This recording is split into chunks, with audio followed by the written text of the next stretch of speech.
Hai kawan, baiklah sekarang ni kami nak mulakan nak sambung sambung lagi perjalanan kami. Jadi Bas, apa kata kita suruh kawan-kawan kita di rumah tu? Ya. Tengok segmen seterusnya iaitu Tune at Kids on Tour. Belajar muzik elok tau. Jumpa depan ni. Belayar. Asal bakat seni muzik di Tune at Kids on Tour.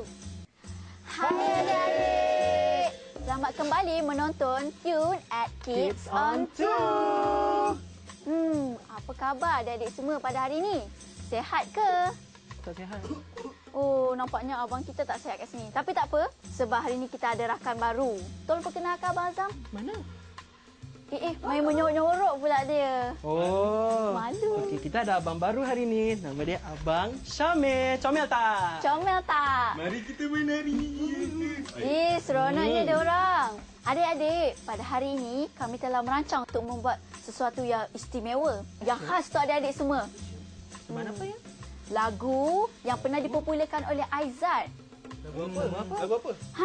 Kau dan Aku. Apa lagi? Mari kita nyanyikan lagu ini. Jom.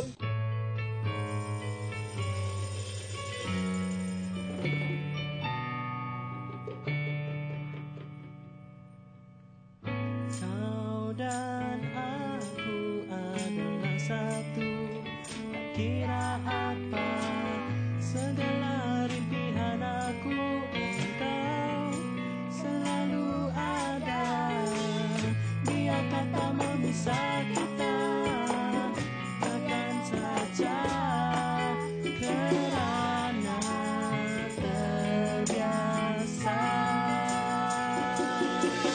mengejar mimpi yang pasti akan aku sentiasa merasa kehilangan. Ku akan tunggu saat bertemu tiada henti, walau di mana kita berdiri di dalam dunia ini, ya sampai akhirnya nanti.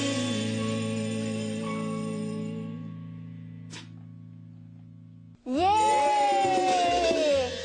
Itulah tadi lagu Kau dan Aku yang pernah dipopularkan oleh Aizat.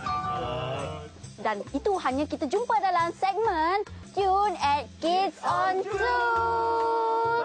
Bye! Okey, tadi Bas kita dah tengok Tune. Betul? Jadi sekarang ni apa kata kita suruh kawan-kawan kita saksikan apa rancangan seterusnya? Ya,